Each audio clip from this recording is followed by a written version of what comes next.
My name is Amelia. The narrative I am about to recount. Conveying this is not a simple task for me. Acknowledge, although it resulted in significant reflections on emotions, accountability, and the subtle distinction therein correct and incorrect. My husband Greg departed early. That morning for a weekend professional excursion.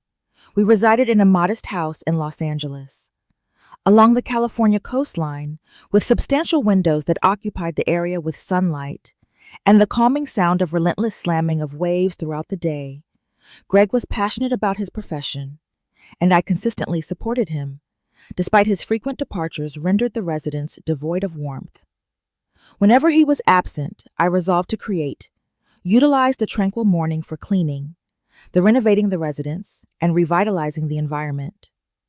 I have created my preferred jazz playlist begins in the music emanating from the living room. The speakers emitted a gentle sound, producing a tranquil ambiance that harmonized I completely align with the fresh coastal breeze. Donned a plain white t-shirt and a pair of denim shorts for mobility. As I concentrated on dusting the elevated bookshelves where Greg stored some of his preferred decorations, I abruptly experienced the clear sensation of an individual positioned behind. I turned around and observed Ryan Gregson. From his prior marriage, leaning against the doorframe, Marie had. He had just exited his room with disheveled hair. With his eyes still bearing remnants of eye, greeted Ryan with a good morning. Smiling while attempting to maintain my voice, he replied cheerfully, "Morning." His gaze remained fixed for a moment longer than typically he entered the living room. He seated himself on the sofa, his gaze unwavering. I attempted to disregard excessive attention. I maintained my focus and continued my task. But her presence impeded my ability to. We commenced engaging in casual conversation on his internship intentions and the projects on which he was engaged. However, when I extended upwards to modify a photo frame I failed to observe that I was on the top shelf. I was unsteady on the little stool. The stool wobbled somewhat while standing on it, to one side resulting in a loss of balance. "Amelia," Ryan said as he hurried. He encircled me with his arms, waist barely in time to prevent my fall. In the tranquil room, I perceived the stability. We were immobilized for a brief moment in Ryan's grasp. My breath was momentarily constricted in my chest. Our eyes converged more intimately than ever before. Perceived the rigidity of Ryan's. However, there was also a tenderness. As though he feared alarming me, my heart raced upon the realization of how we were sufficiently proximate that I could perceive the warmth of his breath. As I exhale a brief laugh to alleviate the tension. "It is fortunate that you were present."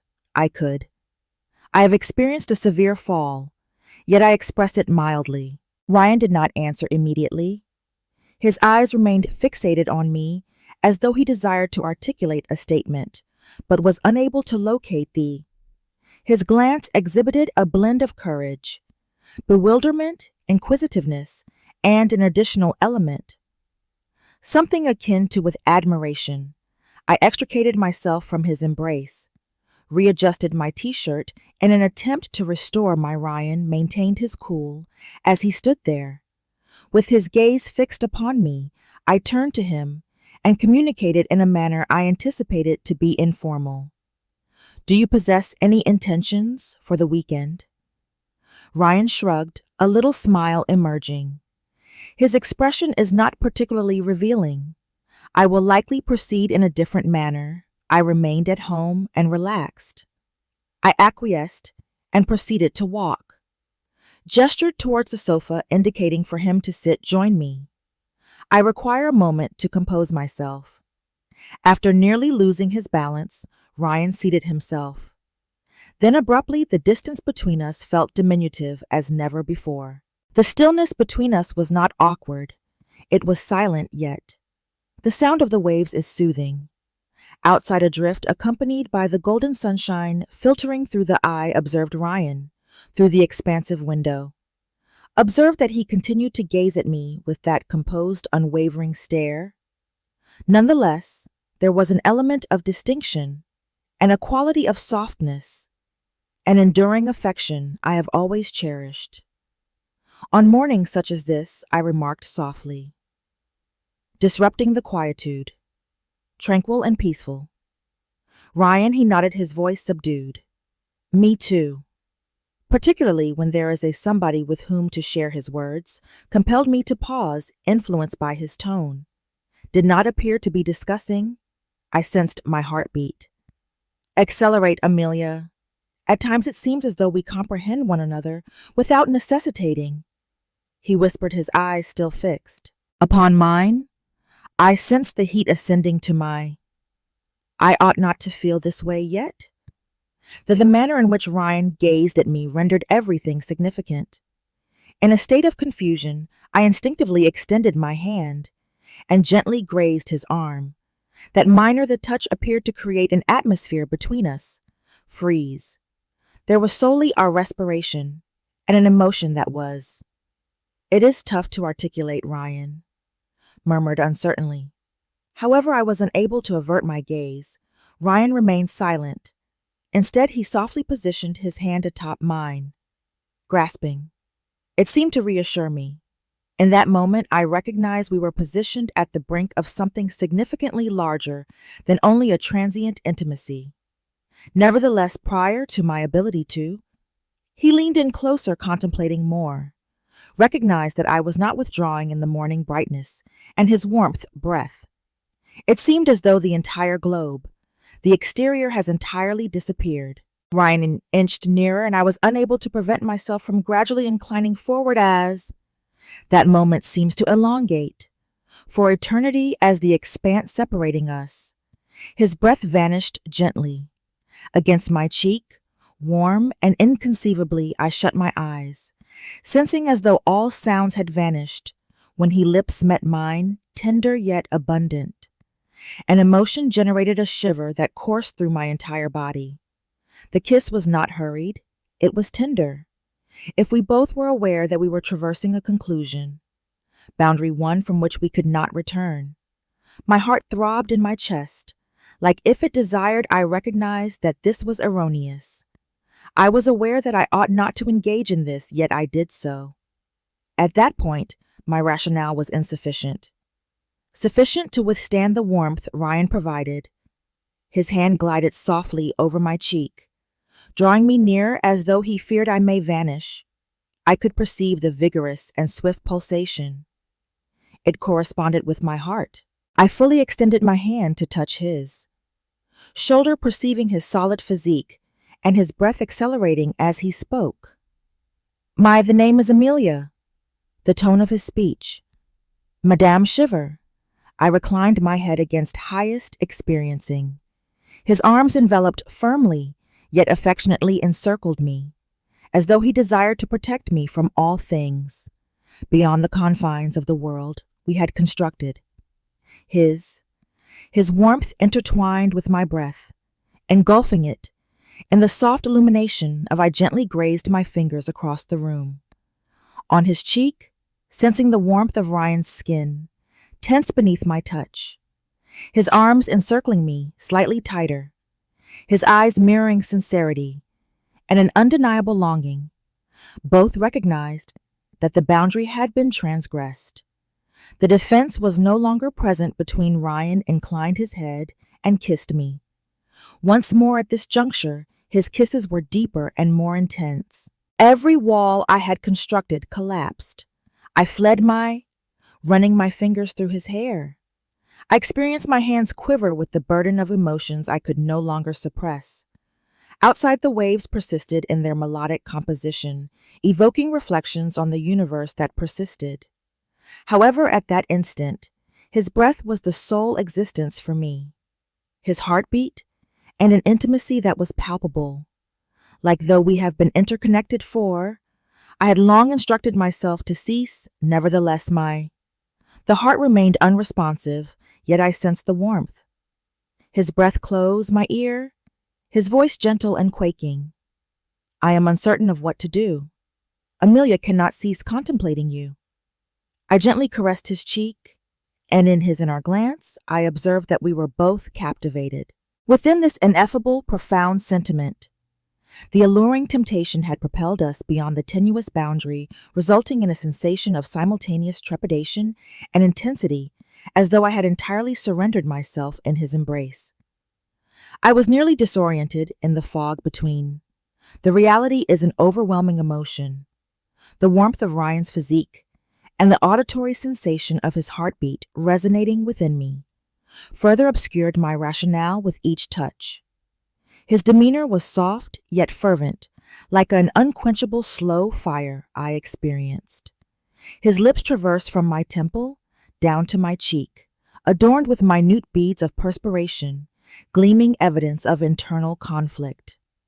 My entire body quivered, not due of fear, but rather from a desire. His fingertips glided with an authentic and illicit allure, gently combing over my hair, as though attempting to console and draw me closer. I was captivated by his eyes, of an individual, youthful, but imbued with an intense need and authenticity that seemed quite brutally candid. Amelia, his voice shattered with a sigh laden with need, yet also imploring me not to reject. I was unaware of the judgment I made in that instance. Everything seemed as though I was descending, uncontrollable torrent of water. The emotions compelled me to reply regardless of. The repercussions prompted me to shut my eyes once more, sensing his breath against my neck, consistent rhythm of his heart within his chest rendering all experiences akin to a. However, within the recesses of my psyche, a subtle whisper persists. Muttered, "You have transgressed the boundary." Nonetheless, I was unable to restrain myself, Ryan. He drew me nearer, enveloping me in his warmth, surrounding me like a protective shroud, causing me to overlook the existence of all that exists beyond this instant I never anticipated this occurrence, Ryan stated, muttered, his eyes shimmering with both ambivalence and elation. Due to my lack of experience, repelled him, stating, "However, I do not wish to lose you or this sentiment." His utterances felt as though arrows were penetrating me. I recognized the necessity to withdraw, yet my hands. Our breaths continued to intertwine rapidly, yet paradoxically tranquil the external ambiance. The waves persisted in an interminable manner. Tune that enhanced our experience, I distanced myself further from reality as I rested. Resting my head on his shoulder, experiencing a dual sensation, secure yet apprehensive reality diminished, receding behind us akin to a drawn curtain.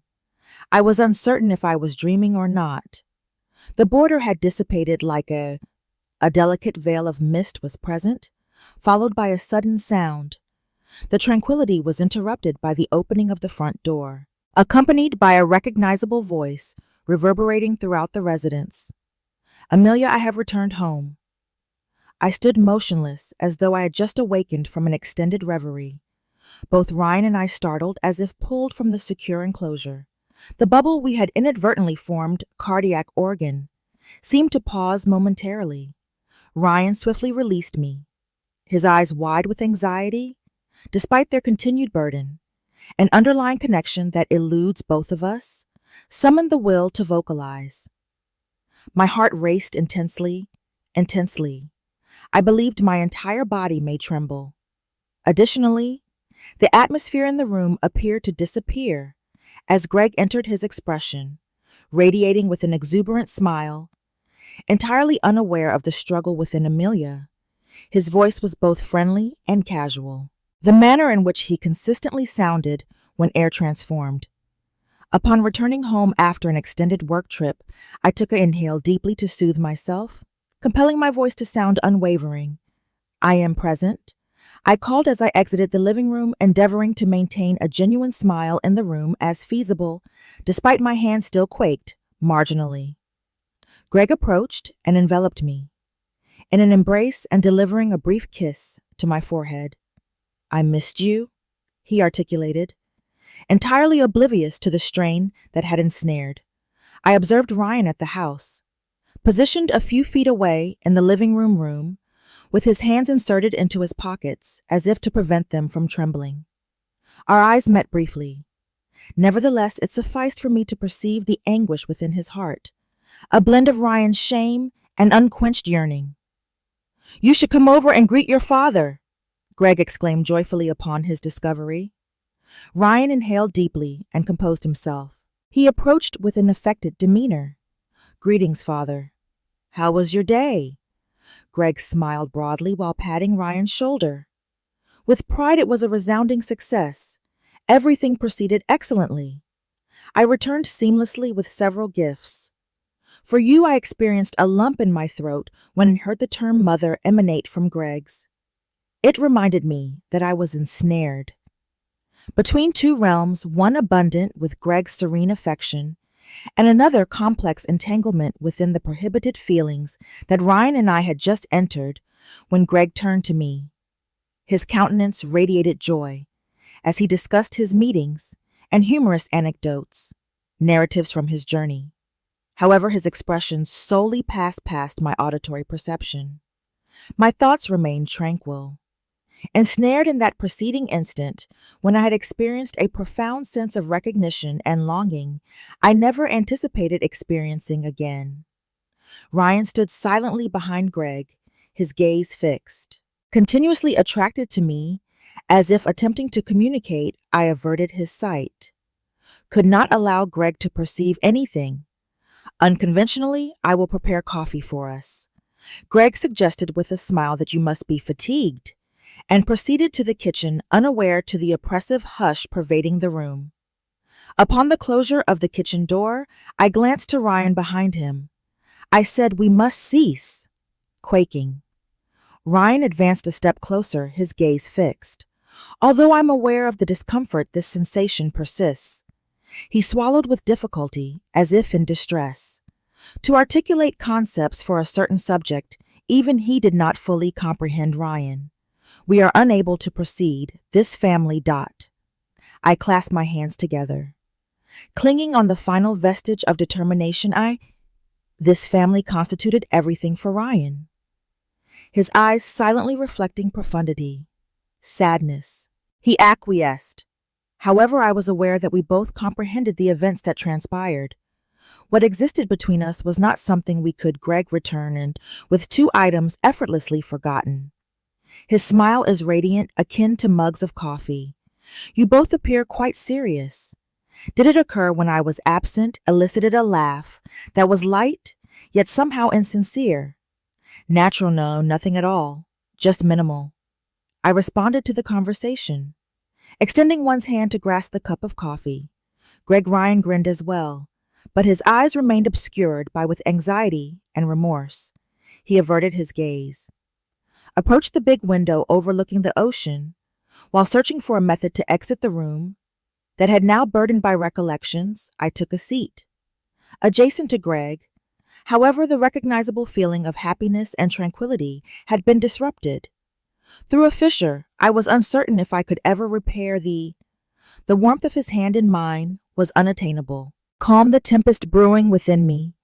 Subsequent days characterized by a profound silence, I endeavored to maintain everything there. Cleaning the house in a manner that is as routine as possible, making dinner while inquiring about Greg his job as I consistently did. However, in every tranquil interlude amidst dialogues, Ryan's gaze remained fixed on Marion, averted his gaze from me when Greg was present. Nonetheless, whenever our paths intersected in the kitchen, the hallway, or outside on the porch, I sensed the discomfort and implicit tension in each gaze. One afternoon, when Greg went out to see a game with friends, exited to the backyard to irrigate the rose plants. The afternoon sun diffused gently through. However, my mind remained burdened, overwhelmed by persistent thoughts.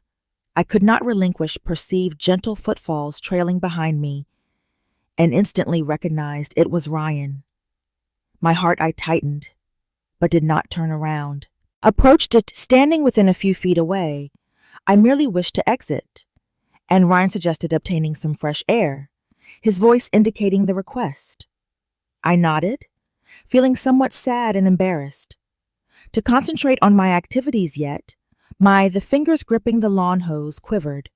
Ryan advanced another step forward, sufficient for me to perceive the gentle sound of his respiration in the frigid ocean. "You are deliberately evading me, are you not?" The voice was subdued yet imbued with urgency. It remained mute, uncertain of how to proceed. I feared that if I expressed, all matters would disintegrate. Of that I am certain. All that transpired is difficult to comprehend, except for Ryan, who hesitated with his eyes brimming.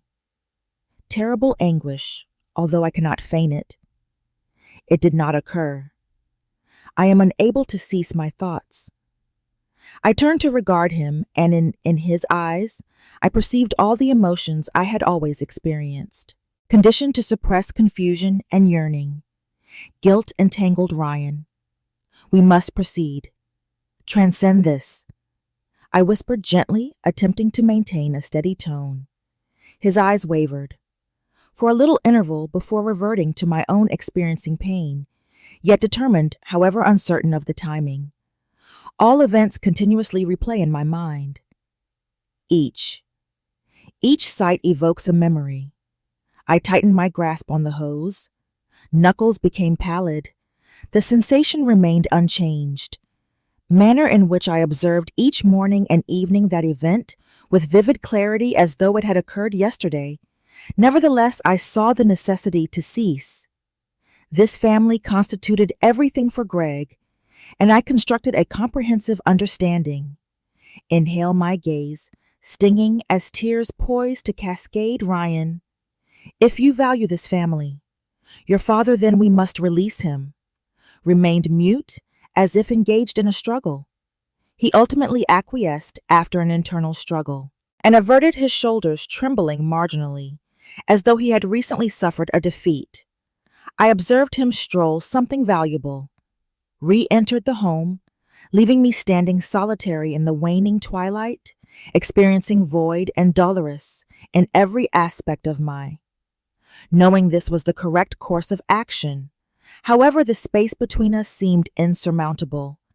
It had severed a fragment of my heart, remained motionless in the yard as the afternoon sun descended below the horizon.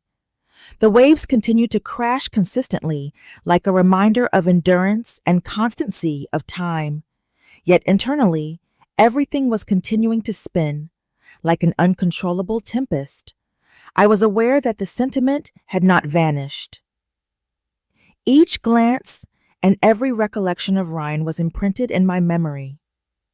Nonetheless, I was also aware that if I failed to take action and persisted in my existence, in a state of limbo, everything would disintegrate. During the night in the tranquil residence, I sat on the couch, staring while completely asleep.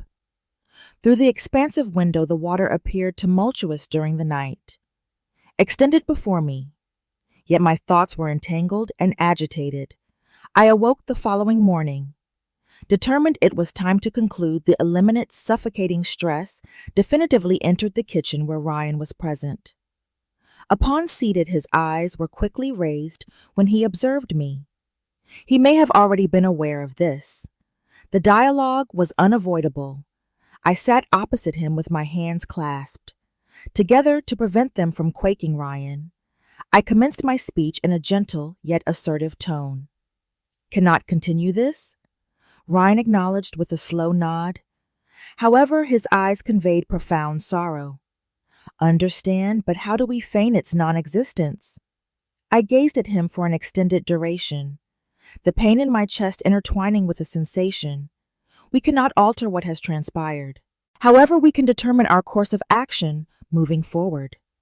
Your entire future lies before you. You and I have our responsibilities to fulfill. This family," Ryan dropped his head.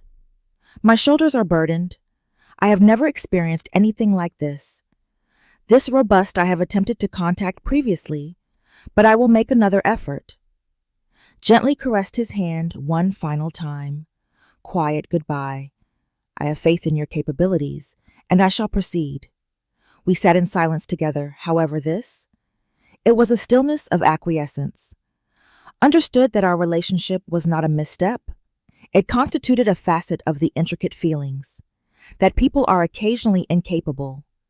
However, the decision to relinquish authority did not occur, reduce its worth. Instead, it was a testament to our progress and esteem possessed for one another and for this family. A week later, Ryan received an offer from a prominent corporation in New York, an aspiration, the internship he had always aspired to. He conveyed the news during dinner. Greg was present. Ecstatic, she embraced him while saying, "I grinned with pride at my son's success, although internally I had a blend of relief. In sorrow, I stood at the day Ryan departed. The door opened, and she embraced him for an extended duration. Take care of yourself, Ryan," I said, nodded with eyes that were soft yet resolute. "You as well, Amelia." He departed, bearing all his aspirations, and I observed his vehicle from that location vanish along the coastline route, experiencing lighter, yet devoid, as if I had sealed throughout the entirety of my existence. Our narrative lacked a traditional happy ending. However, at times choosing to depart is the one method to retain what exists. I retreated into the warmth. From our residence, I heard Greg calling to me. His voice, recognizable, emanated from the living room. Upon entering, I smiled warmly at life progressed, and I had made the decision to persevere with the tranquility it recognized I required to safeguard internally.